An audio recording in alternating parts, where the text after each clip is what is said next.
I wanted to make a video about everything you need to know about editing video on an iPad. And turns out it's a lot. In fact, it's so much I'm breaking this video up into multiple parts. As of right now, there's 7 parts to this series, but it could end up being more. I'll be sure to make a YouTube playlist for all of these and put it all together, but part 1 is going to be about handling media and getting started with LumaFusion. So let's get into it. The first thing we need to talk about is LumaFusion. For those that don't know, LumaFusion is a multi-track video editor I've been using to edit my videos with. At the time of making this video, LumaFusion supports 3 video tracks with audio and 3 additional audio tracks. It's been an impressive application to use over the last couple of years, and I'm really happy to have found it. It's not as feature-rich as applications like Final Cut Pro or Adobe's Premiere Pro, but at the end of the day, I can do everything I want to do in LumaFusion.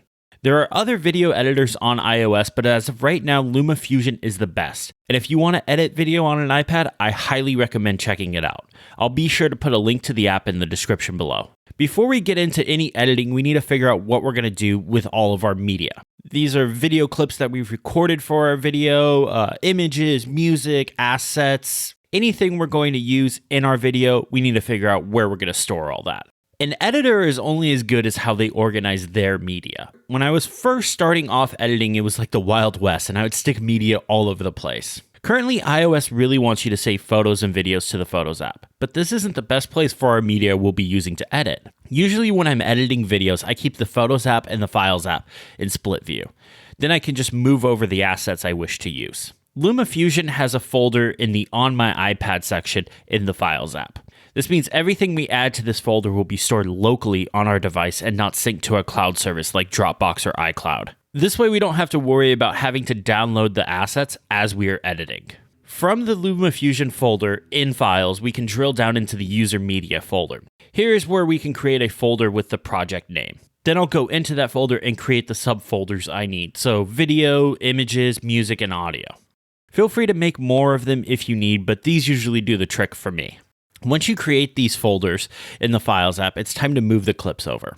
Here I just drag and drop my video clips out of the Photos app and into the Files app. I usually still keep videos and photos in the Photos app until I'm completely done with the project. This way, if I accidentally delete something that I shouldn't, I can just move it right back. I also recommend copying any music, sound effects, and anything else you'll need over now, but you can always do it later.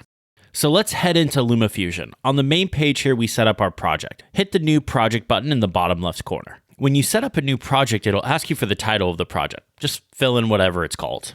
It will also ask for the aspect ratio and the frame rate. Most of the time, the aspect ratio will be 16:9 and the frame rate will be 30 frames per second. If you're not sure what this is, check your camera settings and see how it's configured to film. Now that we got our project set up, hit the icon at the top left corner and select the Import option. This will bring us to the User Media folder in the Files app. You should now see the new folder we created. Let's drill into the Clips subfolder. You can change how media is sorted by hitting the button in the bottom right corner. Then tap on a video and it'll bring up the preview screen. Here you can watch the clips to make sure it's the right one. You can also tap the Info button and see the metadata about the video clip.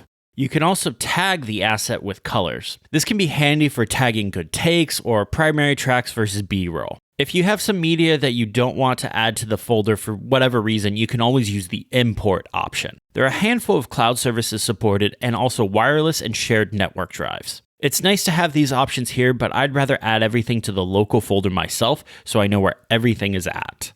This is just where we find our media. It's just kind of a taste of what we have to cover. In the next video, I'm going to be talking about the basics of editing. That video will be coming very soon. If you have any questions, you can find me on Twitter. I'm at Chris_Lawley. Thank you for watching and have a great day.